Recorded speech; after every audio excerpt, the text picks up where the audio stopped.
With the Taliban cementing its grip over Afghanistan, the country faces an economic cataclysm as world powers and international financial institutions move to withhold or freeze billions of dollars in assets and aid from a government run by a pariah movement. The militant group's blitz into the Afghan capital, Kabul, leaves it in charge of a war-stressed state heavily reliant on outside dollars that over the last 2 decades have covered 3/4 of government spending.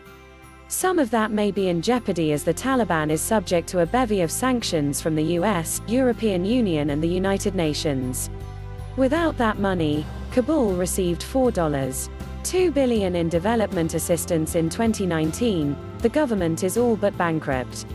The Taliban is facing enormous pressure to show Afghans and the world that, beyond upholding the tenets of Islam, it can pay civil servants, buy fuel, pick up garbage, run hospitals and develop a country more modernized and transformed from when the group first ruled between 1996 and 2001. The Taliban's return to power, its sneaker-wearing, camo-fitted fighters roam the capital, has plunged the group into the realities of governance. Sporadic protests against it have broken out across the country by a population that has grown accustomed to smartphones, civil liberties, education and other freedoms that came with years of American occupation. The group is suppressing resistance while attempting to show the international community, including China and other regional investors, that, despite its militant roots and Islamist fundamentalism, it can lead a nation. Image has become increasingly important. Taliban spokesmen have been reaching out to foreign journalists in Kabul, suggesting the group is not what it was 20 years ago, when women were forbidden from working and forced to wear burqas. Not far from where those spokesmen congregate is another image, that of thousands of Afghans running a chaotic gantlet of dangers, including truncheon-wielding Taliban fighters, to make their way to the airport and escape the country.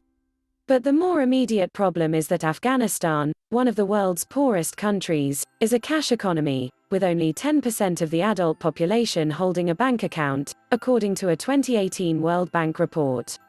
The local currency, the afghani, is propped up by regular bulk shipments of US dollars from abroad every few weeks to Afghanistan's central bank. Those funds are drawn from some $9 billion to $10 billion in foreign currency and gold reserves as well as liquid assets such as U Treasury bonds, according to Ajmal Ahmady, former head of the country's central bank, who escaped from the country last Sunday. The last shipment of those funds was due to arrive that day, which is when the Taliban seized the capital, meaning that the country is in effect starved of dollars. Even before the Taliban breached Kabul, the central bank had placed limits on withdrawals.